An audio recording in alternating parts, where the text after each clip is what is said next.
नमस्कार, मेरा नाम वसुधा सेन है। मैं Holi hearts educational academy Raipur से हूँ। और बच्चों, आज हम आपके पाठ्य पुस्तक पूरक पुस्तिका से पाठ 1 अवधपुरी में राम पढ़ेंगे। मुझे पता है अभी आप लोग अपने अपने घरों में दूरदर्शन में रामायण और महाभारत का मज़ा ले रहे हैं। कितना अच्छा है ना कि आपके कोर्स में भी राम कथा है, पूरक पुस्तिका राम कथा है। आप रामायण देख भी रहे हैं और इधर मैं राम कथा सुनाऊंगी भी, तो आपको और ज़्यादा रोचक लगेगा। ये मत सोचना आप लोग कि आप बोर हो जाएंगे। जैसे कहा गया है ना कि पुनी पुनी कितरी हूँ सुनी सुनाई, हिय की प्यास बुझत न बुझाई।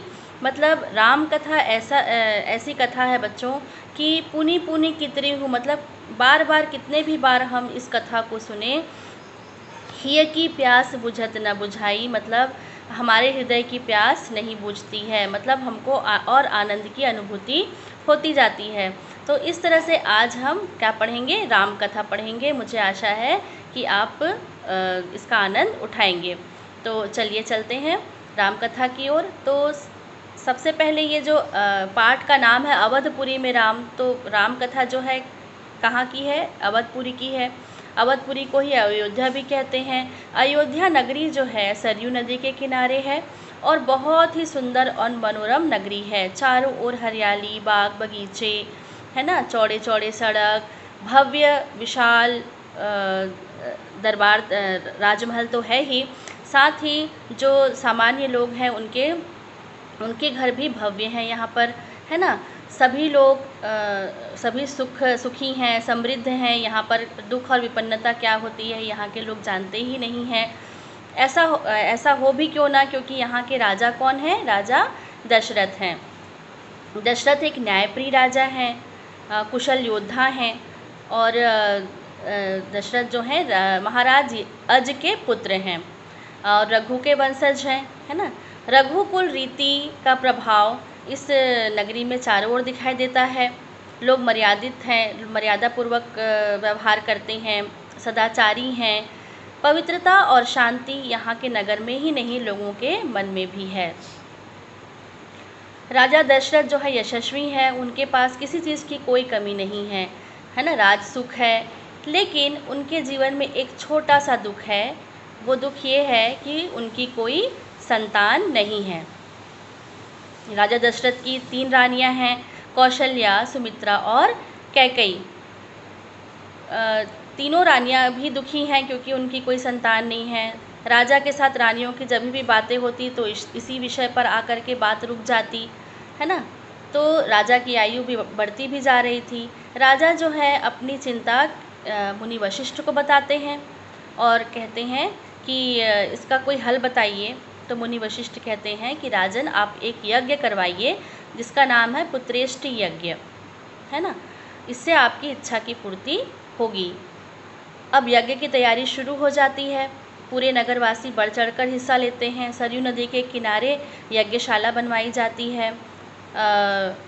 बड़े बड़े राजाओं को निमंत्रित किया जाता है। यज्ञ में सभी लोग पूर्णाहुति देते हैं। अंत में दशरथ भी पूर्णाहुति देते हैं और अग्नि देवता जो है उनको आशीर्वाद देते हैं। कुछ दिनों के बाद राजा की इच्छा मनोकामना पूर्ण हो जाती है। रानियां जो हैं पुत्रवती होती हैं। बड़ी रानी कौशल्या जो है राम को जन्म देती है चैत्र मास के 9वीं के दिन, और सुमित्रा जो है शत्रुघ्न और लक्ष्मण को जन्म देती हैं। कैकेयी का पुत्र होता है भरत। ठीक है, इस तरह से 4 पुत्रों की प्राप्ति होती है राजा को। राजमहल में खुशियाँ ही खुशियाँ छा जाती हैं, है ना। मंगल गीत गाए जाते हैं, बहुत बड़े समारोह का आयोजन किया जाता है, दूर दूर से लोग आते हैं। राजा जो है बहुत प्रसन्न हैं, अपनी प्रजा को खूब उपहार और वस्त्र आदि दे करके उनको विदा करते हैं। तो इस तरह से समारोह संपन्न होता है। धीरे धीरे राजकुमार बड़े होते हैं। चारों राजकुमार बहुत सुंदर हैं, सुदर्शन हैं। जब वो खेलने निकलते तो लोग सिर्फ उनको ही देखते रह जाते, टकटकी लगाकर उनको ही देखते रहते, है ना। राम जब खेलते तो राम और लक्ष्मण की जोड़ी रहती और भरत और शत्रुघ्न की जोड़ी रहती।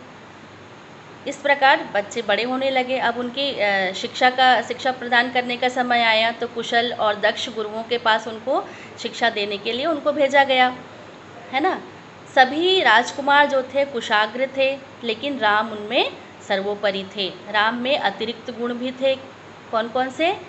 वो न्यायप्रिय थे, शालीन थे, विवेक, उनके पास विवेक था। तो इस तरह से राजा दशरथ के भी वो सबसे प्रिय पुत्र थे। एक तो वो बड़े थे, दूसरा उनका इस तरह का व्यवहार से राजा उनसे बहुत प्रभावित रहते थे।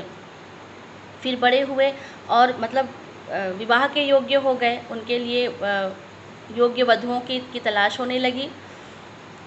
उसी समय राज दरबार में जब दशरथ बैठे रहते हैं तो प्रहरी आते हैं और कहते हैं कि मुनि विश्वामित्र पधारे हैं, है ना। दशरथ जो है अपने सिंहासन से उठ करके स्वयं जाते हैं उनके स्वागत के लिए और उनको लेकर के आते हैं और राज दरबार में उनको ऊंचा सिंहासन दिया जाता है। मुनि वशिष्ठ जो हैं वो पहले स्वयं बहुत बड़े और बलशाली सम्राट हुआ करते थे, लेकिन वो अब उन्होंने संन्यास ले लिया है और वन में उन्होंने अपना आश्रम बना लिया है जिसका नाम है सिद्धाश्रम, वही निवास करते हैं। राजा जो है उनका स्वागत सत्कार करते हैं और उनसे पूछते हैं कि मुनिवर मैं आपकी क्या सेवा कर सकता हूँ, आप बताइए। तो महर्षि कहते हैं कि राजन, मैं जो आज मांगने आया हूँ मुझे लगता है कि ये आपके लिए कठिन होगा। तो वो कहते हैं नहीं नहीं मुनिवर, आप आज्ञा तो दीजिए, हम बिल्कुल पूरी करेंगे। तो वो कहते हैं कि हम एक सिद्ध यज्ञ करवा रहे हैं अपने आश्रम में, लेकिन वहाँ जो 2 राक्षस हैं वो हमें इस अनुष्ठान को पूरा करने नहीं दे रहे हैं और मैं जानता हूँ कि उनका वध केवल एक ही व्यक्ति कर सकता है और वो है राम। तो मैं राम को कुछ दिनों के लिए अपने साथ ले जाना चाहता हूँ। तो ऐसा राजा के ऊपर तो एकदम बिजली सी गिर जाती है, उनका प्रिय पुत्र है राम, है ना। और वो सोचे नहीं रहते, वो उम्मीद नहीं किए रहते हैं कि मुनिवर जो है राम को ही मांग लेंगे, है ना। तो जब विश्वामित्र उनकी ओर देखते हैं तो वो समझ जाते हैं कि उनकी दुविधा को। तो वो कहते हैं कि मैं कुछ दिनों के लिए ही लेकर के जाऊंगा, 10 दिनों में आश्रम का काम ख़त्म हो जाएगा, फिर वो वापस आ जाएंगे। तो वो कहते हैं कि मुनिवर, लेकिन राम तो अभी सिर्फ 16 वर्ष के हैं, वो इतने भयानक राक्षसों का सामना कैसे कर पाएंगे और उनके चाल, उनके छल कपट को कैसे समझ पाएंगे। आप चाहें तो आप मेरी सेना लेकर जाएं या मैं आपके साथ स्वयं चलता हूं उनसे युद्ध करने के लिए। इस तरह से वो महर्षि को कहते हैं।